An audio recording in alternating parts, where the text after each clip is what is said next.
이번에는 중요한 이슈를 새로 고침하는 시간입니다. WS 리프레시 심광섭 MBN 골드 매니저 나왔습니다. 안녕하세요. 네, 안녕하세요. 신경섭입니다. 네. 단 이틀이긴 한데 시장이 어제는 글로벌 증시보다 상대적으로 강했다고 좀 볼 수 있고 네. 또 오늘은 또 상대적으로 약합니다. 예, 포인트 한번 짚어주세요. 어제도 약해가지고 사실. 아, 이거 뭐, 그 주 초반에 글로벌 그렇죠. 변동성보다는 좀 괜찮았다 이런 표현입니다. 나름 선방을 하긴 했어요. 그렇죠. 근데 사실 저는 네. 진짜 어제는 정말 다행이다 할 정도로 그 선방했던 모습이 좀 보였고요. 네. 아, 오늘도 참 분위기 좋았는데 초반에는 좀 분위기가 참 좋았는데 네. 이 분위기를 좀 커플링되지 않는 분위기가 좀 나오면서 일단 뉴스 자체는 뭐 아마도 계속 여러분들 매체를 통해서 아마 인지를 하시겠지만은 지금 헝다 또 이슈가 또 다시 또 재점화가 좀 되고 있어요. 네. 사실 이제 이 이자 관련된 부분들 지금 얘기 나오면서 한시름 덜었다고 하면서 전반적으로 글로벌 증시가 상승이 나는데 이제 어제 기준으로 23일 이 이자, 만기 이자 관련된 부분들이 아직은 미지급됐다는 소식이 나오면서 이거 30일까지 좀 질질 끄는 거 아니냐, 차주까지 이런 뉴스가 나오면서 초반에 이제 중국이라는 항생 지수가 좀 빠졌어요. 근데 지금은 좀 올라오는 모습이 좀 나왔는데 근데 지금 회복을 못 하고 있다는 거는 조금은 매우 안 좋은 분위기인 건 맞는 것 같아요. 네. 지금 부분이. 왜냐하면 어느 정도 커플링이 만약 미국이 안 되면은 중국이랑 지금 최근에 커플링이 되고 있지 않습니까? 헝다 이슈 때문에 하락할 때는 하락은 나오지만 그럼 이제 항생이나 중국이 다시 또 플러스 전환을 하면은 우리나라도 조금은 아까보다는 좀 상승 탄력을 좀 보여주는 뭐 그래도 최소한 0.4 정도 코스피 지수 기준으로 좀 상승이 나와줘야 되는데 못 하고 있는데요. 오늘 제가 좀 한 가지만 좀 드리고 싶은 것이 뭐냐면 예. 이것도 좀 한번 또 우리 앵커님께서 하우스에서 근무하고 계시니까 네. 여쭤봐야 되겠죠. 네. 10년물 채권을 보니까 네네. 1.4가 넘어갔더라고요. 어제 미국 말씀하시는 그쵸. 거죠? 네. 어제 갑자기 급등이 나왔는데 네, 맞아요. 채권 수익률 올라가면 당연히 이제 뭔가 위험 자산에 대한 선호 심리가 당연히 높아질 수밖에 없다. 그래서 저는 이제 개인적으로 그 관련된 부분에서 미국 시장이 굉장히 좋은 모습을 보여줬는데 네. 근데 사실 지금 이머징 마켓 시장에서는 최근 한 달 동안 보면은 일본도 많이 올라갔지만 우리나라가 너무 약한 모습을 보이고 있지 맞아요. 않습니까? 그래서 네.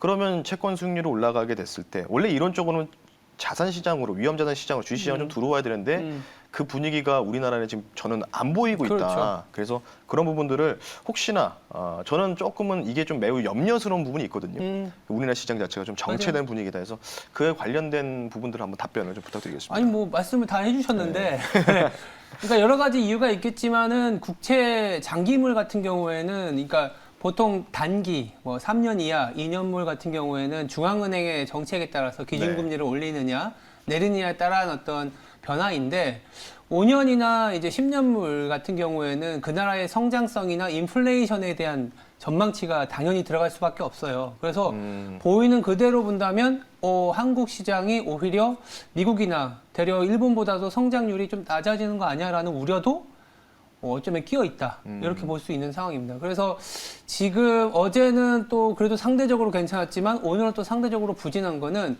안정적이긴 한데 뭐 이머징 내에서도 안정적이긴 한데 성장성에서는 조금은 좀 떨어지는 거 아니야.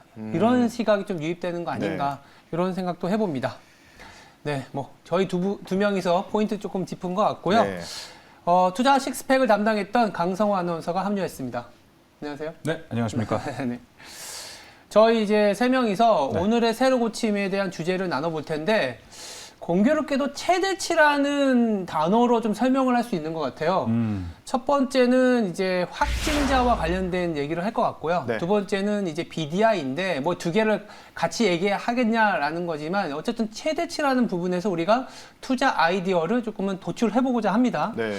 첫 번째는 확진자. 그러니까 추석 연휴가 끝나고 나서 다들 좀 반신반의 아니면 좀 우려했었던 부분들도 있긴 있었습니다. 네. 코로나 확진자가 아무래도 조금 많이 나오지 않을까. 네. 근데 아니나 다를까 지금 또 다시 또 2,000명 넘어서서 뭐 최대 확진자가 나와 있는데 그렇죠. 어떻게 될까요? 다시 뭐 백신과 치료제 관심을 둬야 할 상황일까요? 저는 사실 오늘 조금 네. 이 확진자 증가가 예상했던 사실 어느 정도 예상할 수 있었던 그렇죠. 시나리오였잖아요. 네. 그래서 추석 때 이제 방역 수치 방역 체계 자체를 조금 완화했었어요. 그래서 가족 네. 포함해서 8인까지 진행하겠다. 또 지금 6인 이하로 또 낮춘다는 좀 또 소리가 좀 나오고 있는데 당연히 확진자가 증가할 수밖에 없겠죠. 왜냐하면 추석이라는 우리 대한민국에서 우리나라 대명절이다 보니까 네. 관련돼서 이 또 접촉하는 또 분들이 또 많잖아요. 그러니까 그리고 최근에 또 검사 수도 많이 증가했던 요인도 중요하다고 좀 보시면 좋을 것 같아요. 그래서 근데 지금 사실 저는 어제 미국 시장이 어찌 보면 저는 굉장히 급등이 나왔다고 지금 생각을 했거든요. 전반적으로. 다우존스가 거의 1% 넘게 급등이 나왔으니까. 그래서 이 분위기를 코로나가 좀 망치는 거 아니야. 약간 이런 생각이 좀 들었어요. 최대 그 레코드를 갱신하다 보니까 확진자가. 근데 그 부분들이 뭐 전반적으로 좀 영향이 좀 있긴 있는 것 같습니다. 근데 저는 개인적으로 본다면은 이런 부분들이 저는 조금은 코로나 관련된 이슈는 좀 소음이라고 좀 판단하고 소음이라고 좀 판단을 하고 있어요. 소음이라고 판단하는 이유는 우리가 뭔가 이제 뭐 도박에서도 이런 얘기가 있잖아요. 블러핑이라고 있습니다. 영국 중에서. 상대방을 기권하기 위해서 패를 던지는 행위를 네. 블러핑이라고 하는데 뭐 주식시장에서 이런 용어를 좀 많이 씁니다. 근데 지금 상황 자체가 이런 소음 같은 이런 뭐 자극적인 뭔가 확진자가 갱신한다는 뉴스가 나오면서 뭔가 지수를 조금 못 가게 뭔가 이제 정체할 수 있는 부분들을 좀 만들었다고 좀 보시면 좋을 것 같고 오늘 사실은 올라가는 종목들이 사실 뭐 많지는 않아요. 뚜렷하게 네. 올라간 종목은 2차 전지에 뭐 LNF라든지 뭐 이런 몇 개의 종목들만 조금 20% 넘게 급등 나오고 있고 전반적으로 수급 자체도 마른 상황에서 어느 정도 지금은 정체된 분위기인데 근데 이런 상황에서 지금 뭐 치료제라든지 백신 쪽으로 넘어간다. 포트폴리오 이쪽으로 좀 뭔가 담아보고 싶다는 거는 저는 반대 의견을 좀 드리고 싶어요. 이유는 앞서 말씀드렸던 언젠가는 이 부분들은 저는 시간이 좀 소요될 수 있지만 그래도 해결할 수 있는 부분은 충분히 있다고 하고 있고요. 그리고 지금 정부에서 또 위드 코로나 관련된 여야당 분들이 또 이 의원분들이 TFT도 출범했고 그리고 지금 뭐 뉴스 속보도 나왔었죠. 재택근무 치료라든지 재택근무가 아니고 재택치료라든지 그리고 추가적으로는 위드 코로나 관련돼서 공청회 실무를 준비한다 돌입을 했다라는 소식이 좀 나오고 있기 때문에 어느 정도 지금 백신 접종률도 많이 올라간 상황으로 좀 판단되고 있어요. 그래서 그러므로 봤을 때는 굳이 지금 백신 치료제 만약에 굳이 간다고 하면 치료제가 좀 낫겠죠. 당연히 백신은 이미 조금 많이 지금 접종률도 많이 올라온 상황이기 때문에 하지만 안 하는 게 좀 낫지 않을까 네. 이렇게 좀 생각을 하고 있습니다. 결국 코로나 수혜 쪽은 이제 어쩌면 뭐 반영할 만큼 다 반영했다 이렇게 네. 얘기할 수 있는 거고 꼭 거꾸로 이 피해주 우리가 흔히 얘기하는 리오프닝주에 그러면 관심을 가져야 되는 건가요? 그렇죠. 아까 블러핑이라고 아까 표현을 네. 좀 도박 용어를 쓰면 안 되는데 그런 용어를 말씀드렸는데 소음에 좀 투자를 하셨으면 좋겠어요. 소음을 이용해서 네. 오히려 이런 이 경기주 관련된 이 소비주들 위주로 좀 볼 수 있는 부분들을 우리가 좀 살펴보셔야 되는데 이유가 그냥 간단합니다. 일단 연말에 이 소비 이벤트가 많잖아요. 네, 맞아요. 뭐 미국 같은 경우 추수감사절도 있고 네. 블랙 프라이데이도 있고 여러 가지. 우리나라도 이제 조만간 아마 10월달에 매년마다 하는 이제 프라이데이가 있기 때문에 네. 관련된 부분을 따라서는 어느 정도 조금 저가 매수의 기회가 되지 않을까 싶은데 그러면은 이 상황에서 혹시 우리 또 주식을 실제로 지금 투자를 하고 계시잖아요. 예, 저는 못 하고 있지만 강성 아나운서 저요? 예, 네. 최근에 공모주로 짭짤한 수익을 많이 보셨다고 하는데 네, 그래서 피자도 의견 한번 하나 한 판 보내드렸죠. 네.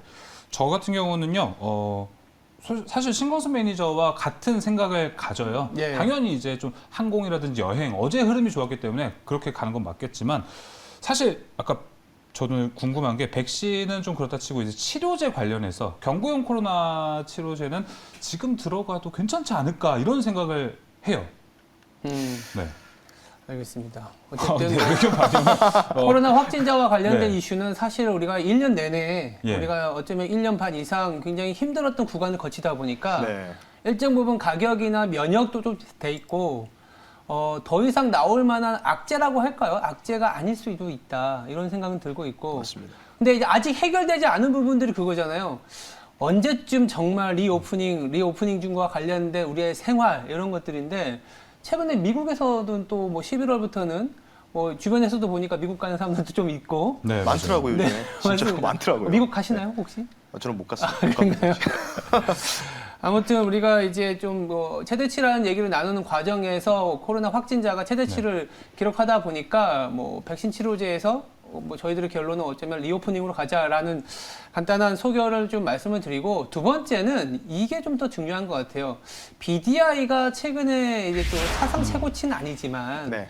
역사적 그러니까 최근 신고가를 조금 보고 있긴 있어요. 그러면 우리가 딱 드는 질문은 자 조선 해운주 가야 되는 거 아니야? 근데 이 최근에 부진하거든요. 어떻게 못 생각하세요? 가고 있는 건 참 네. 아이러니하죠. 네네. 근데 여러 가지 이유가 있다고 좀 보시면 좋을 것 같은데 사실 이제 제가 한번 리서치를 네. 해봤는데요. 이제 네네. 벌크선 이제 운임 기준으로 먼저 말씀드릴게요. 어제 BDI가 그쪽이기 때문에 맞아요. 2020년 말에 하루 이제 운임 빌리는데 그 평균 운임 비용이 18,000불이었답니다. 20년 말에. 그러니까 작년 말이겠죠. 현재는 얼마냐? 46,000불이라고 합니다. 거의 뭐 엄청나게 5만 불 가까이 뛰었다고 좀 보시면 좋을 것 같고요. 보통 이 용선을 이제 운임 관련된 계약을 하면은 이 운임 그 해운 쪽은 이제 3개월 정도에서 또는 6개월 후에 이 재무제표에서 수익성이 이제 잡힌다라고 좀 보시면 좋을 것 같은데, 그러니까 분기별로 끊어서 잡힌다고 좀 보시면 좋을 것 같아요. 근데 지금 왜 5월부터 사실은 조선주들이라든지 뭐 해운주도 마찬가지로 전반적으로 다 멈췄어요. 그러니까 네. 이게 우리나라뿐만 아니라 물론 탄력성은 이제 미국에 상장되어 있는 조선해운 쪽은 굉장히 좋은 흐름을 좀 보이고 있습니다. 근데 우리나라만 조금은 못 가는 이유가 전반적으로 제가 봤을 때는 이제 각 주요국의 정부 규제. 요게 가장 중요하다고 보는데 실제로 이제 7월부터 해가지고요 바이든 대통령이 독과점 단속 행정명령을 진행을 했는데 그 안에서도 이 운임 관련된 부분들 최근에 운임 비용이 많이 사상 최고치를 계속해서 앞서도 말씀드렸죠 뭐 지금 46,000불이라고 했으니까 그래서 증가를 하고 있다 보니까 관련돼서 지금 그 FMC FOMC 아니고 FMC입니다. 예, 연방해사위원회에서 운임료 적정성 조사에 들어갔어요. 근데 이 부분들이 아직은 지금 진행 중이라고 좀 보시면 좋을 것 같아요. 그래서 지금 그 FMC에서 조사 대상 중에서 우리나라 국적의 선사가 포함되어 있는데 대표적으로는 작년에 굉장히 핫했던 올해 초까지 핫했던 H&M 네. 그리고 그리고 SM 상선. 요거는 이제 비상장사죠. 이제 네. IPO 준비하고 있는데 이쪽이 지금 이름을 지금 명단에 올렸고요. 전반적으로 지금 미국 같은 경우에는 국제적인 선사가 없거든요. 대부분 이제 그리스라든지 이런 또 제도권에 있는 부분들에 대해서 좀 선사를 진행하고 있는데 지금 또 우리나라 같은 경우는 공정거래위원회에서 또 이제 HM이라든지 여러 이제 우리나라 국적의 선사들 대상으로도 이 동남아시아 관련된 운임료 단합 조사 때문에 최대 지금 벌금이 8천억에서 1조 정도 가량이 추산된다. 그래서 이번 달 말일날 좀 나올 수 있다고 하거든요. 그래서 네. 아마 지금 그 벌크 운임 쪽에서의 1등이 중국 원양, 그러니까 코스코 홀딩스라는 회사고요. 그 두 번째는 이제 스타벌크 캐리어스인데 이 종목들도 똑같이 해서 해외 조선 해운 쪽도 5월부터 사실 주가가 지지부진했거든요. 네. 그에 대한 이유가 6월부터 이제 시작되는 이 독점 명령, 그러니까 미국에서 지금 조사 들어가고 있던 부분 말씀드렸잖아요, FMC에서. 그래서 관련된 부분들이 지금 나오고 있기 때문에 전반적으로 이 분위기는 계속은 좀 유지가 될 것 같다. 이 규제 때문에. 어쨌든 이 단합성 관련된 조사로 인해서 주가가 조금은 정체되는 분위기가 있지만 좀 희망적인 소식을 전달해 드리면은 이건 뭐 제 개인적인 사견입니다. 네. 10월부터는 좀 움직이지 않을까. 아, 10월부터. 예, 왜냐하면 이제 10월달 어느 정도 이 조사 관련된 부분이라든지 뭐 추징금 여러 가지 이제 벌금 관련된 이제 부분이 나오거든요. 미국도 마찬가지고. 따라서 그런 부분들이 어느 정도 이 재료가 이제 악재가 노출되면은 추가적인 부분들이 더 이상 그 악재 관련된 부분이 나오지 않을까 싶기 때문에 10월부터는 다시 또 궤도에 올라가는 모습이 좀 보이지 않을까 이렇게 좀 생각하고 있습니다. 이 댓글창에도 지금 올라온 게 박예성님이 네. 조선주 언제 불타요? 이렇게 아. 올려주셨는데 사실 조선 3사가 3분기 만에 한해 장사 다 끝났다는 이야기도 나왔는데 네. 오르는 시점이 상당히 많이 기다리시는 분들이 많을 것 같아요. 어떻게 보시나요? 뭐 아까 10월부터라고 하셨으니까 네. 지금이죠. 그러니까 그렇게 9월 말씀하신 9월 거죠? 다 갔으니까. 네. 저는 그러니까 계속 말씀드리고 싶은 게 네. 이제 좀 한 번 또 움직이면은 또 2, 3년은 가야 되는 게 또 경기 민감 주제 대표적인 조선 주제 아니겠습니까? 예. 그래서 물론 이제 조심스럽지만 뭐 우리나라 같은 경우에는 또 중국보다 조금 특수한 기술을 갖고 있는 게 좀 빠르게 컨테이너선 같은 거를 이제 조립해서 만들 수 있는 장점이 있거든요. 근데 이제 정부 규제 관련된 부분으로 인해서 제가 전반적인 국제 선사 종목들을 쫙 차트를 다 확인해 보니까 대부분 진짜 5월 말에서 6월부터 하락이 시작되면서 정체돼 있었습니다. 실제로 고가 갱신하는 모습이 안 보였기 때문에 관련돼서는 이 정부 규제 카드가 각국의 정부 규제 카드가 어느 정도 해소가 되는 걸 봐야지만 그때부터 다시 올라갈 것으로 판단하는데 조금 역발상이라고 좀 보시면 좋을 것 같아요. 악재가 이제 없어지는 거죠. 뭔가 지금 이제 악재 때문에 좀 불안해서 투자 심리가 많이 위축된 부분이 있기 때문에 그런 점만 조금 우리가 유의하면 좋지 않을까 이렇게 말씀을 드리고 네, 있습니다. 뭐 리오프닝하고도 좀 비슷한 컨셉이네요. 악재가 네. 있지만 해소가 될 수도 있고 또 10월부터는 3분기 실적 시즌인데 조선주는 전반적으로 2분기가 실적이 안 좋았기 때문에 3분기부터 좀 나아진다라는 그런 기대도 있어서 네. 조금만 쳐다봐야 되겠는데 그렇다면 지금 관련해서 BDI가 이제 강세를 보이고 있는 상황에서 어떤 종목을 봐야 될까요? 어떻게 보세요? 이게 지금 BDI 지수로 봤을 때 네. 이제 운임으로 볼게요. 해운 쪽으로 보면은 통상 이제 두 종목이 있죠. 펜오션하고 대한해운 이렇게 두 종목이 대표적인 종목이라고 좀 보시면 좋을 그렇죠. 것 같은데 BDI 지수가 올라간다는 거는 결국은 뭐 지금 뭐 미국 서부 항만이 많이 지금 정체돼 있다 뭐 이런 소식도 나오고 있고 그래서 뭐 단합 조사도 하고 있죠. 우리나라 종목으로 좀 봤을 때는 BDI 지수가 완전 계속 사상 최고치를 계속해서 갱신한다. 지금 제가 알기로는 거의 뭐 17년 만에 고가를 갱신했다 뭐 이런 소리도 나오고 있거든요. 네. 10년 만인가요? 그 고가를 갱신하는 모습이 나오고 있는데 이 BDI 지수가 올라간다는 거는 공격적인 선사를 운영하는 업체가 수혜를 받을 수밖에 없어요. 예. 그러면은 당연히 지금 최근의 트렌드를 봤을 때 작년 기준으로 봤을 때는 공격적인 운영을 했던 업체가 바로 펜오션이라는 기업입니다. 펜오션. 예, 그리고 다소 조금 이제 좀 현금을 좀 쟁겨놓고 조금 보수적으로 운영했던 기업이 바로 대한해운이라고 좀 보시면 좋을 것 같은데, 그러니까 BDI 지수가 고가를 갱신 못하고 뭔가 정체되어 있는 모습을 좀 보이기 있다면은 대한해운이라는 종목이 어느 정도 좋은 종목이 될 수 있고요. 만약에 이제 BDI 지수가 계속 올라간다면 펜오션 이렇게 좀 보시면 좋을 것 같기 때문에 공격적인 운영을 하느냐 아니면 또 보수적인 운영하느냐 마찬가지로 뭐 해외도 마찬가지라고 좀 보시면 좋을 것 같아요. 해외도 뭐 중국 원양이라든지 스타버크는 공격적으로 벌크선을 많이 인수를 하면서 중고 선박까지도 계속 좀 돌리고 있거든요.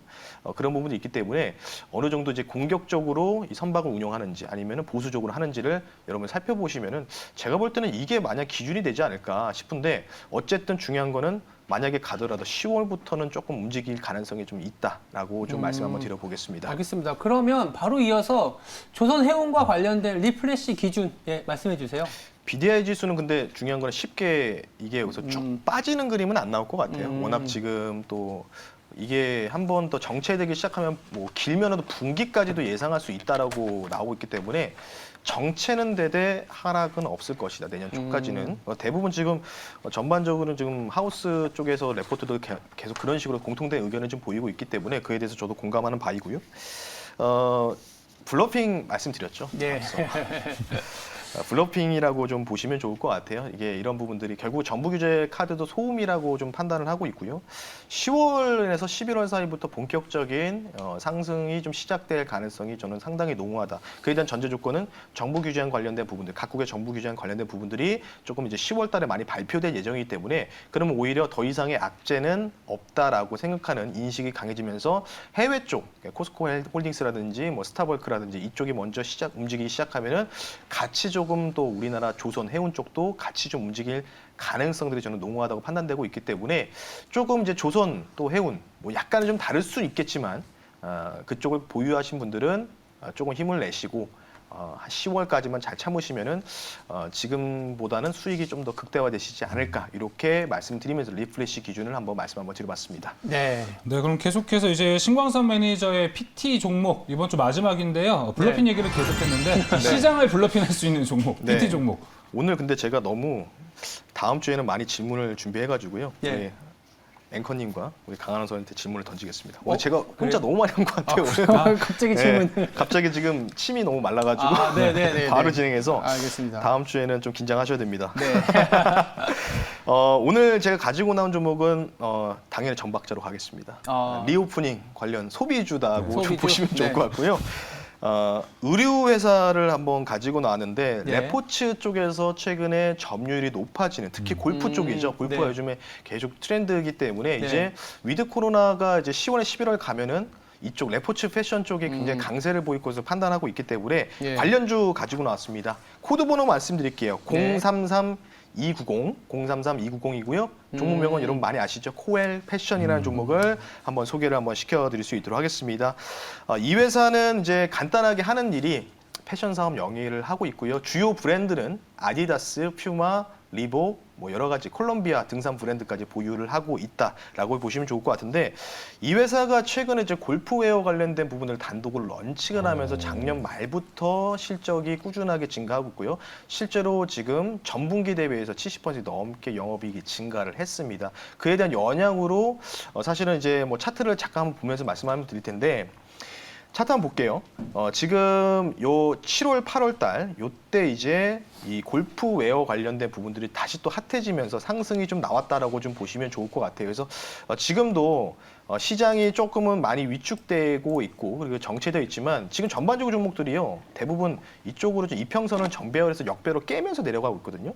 근데 지금 이 종목 같은 경우에는 정배열 상황을 좀 유지를 하고 있는 부분이 있고요. 아래쪽에 보시면은 거래량들이 요 구간에서 많이 좀 동시적으로 산발적으로 매수세가 좀 들어오면서 거래량 소멸되면서 정체 박스권을 좀 진행하고 있기 때문에 개인적으로 봤을 때는 신고가를 한번 노려볼 수 있지 않을까 이렇게 생각해서 그리고 추가적으로는 이 회사가 이제 택배 회사죠. 로젠 택배를 이제 인수를 좀 준비를 하고 있습니다. 그에 대한 네. 이슈도 어느 정도 기대감이 있기 때문에 그러면 당연히 물류 사업에서 어느 정도 좋은 모습도 보일 수 있는 가능성이 있기 때문에 관련된 부분이다라고 보시면 좋을 것 같고요.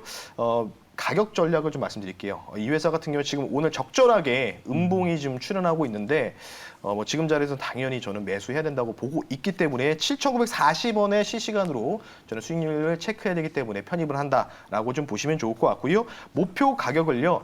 이전에 신고가 연역을 좀 넘어서지 않을까 이렇게 생각하고 있어요. 거래량이 동반되지 않는다면은 저는 충분히 추세 타면서 올라갈 수 있는 종목이라 판단되고 있기 때문에 앞자리 좀 바뀌어야 된다고 생각합니다. 9,300원 선으로 목표가를 좀 제시해드리겠고요. 손절 가격은 7,500원 선으로 말씀드릴 테니까 손절가를 좀 타이트하게 최근에 많이 잡아드린 이유는 여러분들 계속 시장 자체가 좀 불안한 요소가 좀 있기 때문에 손절가 7,500원 선 타이트하게 잡아드리고 목표가를 한번 신고가 넘어가는 9,300원 선으로 말씀드릴 테니까요. 가격 전략을 참고하시면 좋겠습니다. 네, 신광선 매니저의 이번 주 마지막 PT 종목 정박으로 가고 있습니다. 코엘 패션 9,300원 목표가 보고 있고요. 손절가 7,500원입니다. 네, 알겠습니다. 코엘 패션 잘 지켜보시기 바라고요. 지금까지 WS 리프레시였습니다. 두 분 다음 주에 뵙겠습니다. 네. 감사합니다.